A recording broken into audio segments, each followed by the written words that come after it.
Pagi itu, halaman belakang rumah tampak berubah total. Deretan tanaman perdu, pot-pot besar, dan rambatan daun yang biasanya rapi kini membentuk labirin alami. Tanaman lidah mertua berjajar seperti pagar tinggi.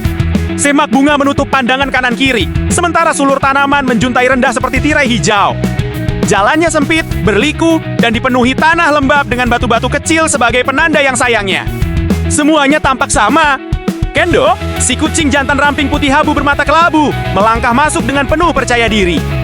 Daun-daun menyentuh kumisnya, batang tanaman setinggi bahunya membuat pandangan ke depan terpotong-potong.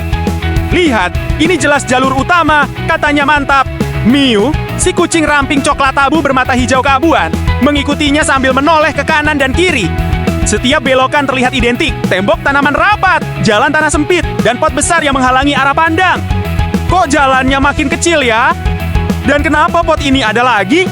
Gumamnya. Mereka belok kiri, lalu kanan.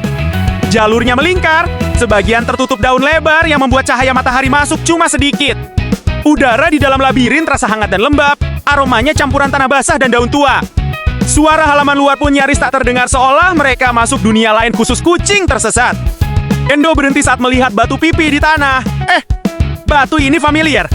Miu memanjat pot sebentar untuk melihat ke atas, tapi yang terlihat hanya lautan hijau daun dan pucuk tanaman. Jalur yang semula terasa panjang ternyata saling menyambung membentuk lingkaran. Tanaman rambat seperti sengaja menutup jalan keluar. Dan setiap sudut tampak menggoda untuk dibelokkan padahal ujungnya kembali ke tempat semula. Saat Miu mulai curiga bahwa labirin ini punya kehendak sendiri, terdengar suara tenang dari balik semak berbunga. Kalau mau keluar, jangan ikuti pot yang miring. Dari sela daun muncul Pom-Pom, si kucing jantan fluffy putih bersih bermata merah keabuan. Ia duduk santai di jalur yang lebih lebar jalur yang tak terlihat oleh Kendo dan Miu karena tertutup daun menjuntai. Itu jalur utama, kata Pom-Pom sambil berdiri. Jalur yang dipandu Pom-Pom ternyata lebih lurus, tanahnya lebih rata, dan tanaman di sisinya lebih renggang. Tak lama kemudian, cahaya matahari terbuka lebar, angin halaman terasa lagi, dan labirin berakhir. Kendo Taejeong jadi labirinnya beneran punya jalur palsu. Pom-Pom mengangguk sambil meregangkan badan.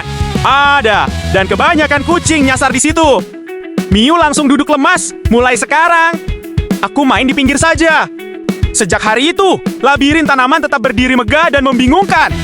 Kendo belajar bahwa kepercayaan diri tidak selalu sama dengan arah yang benar.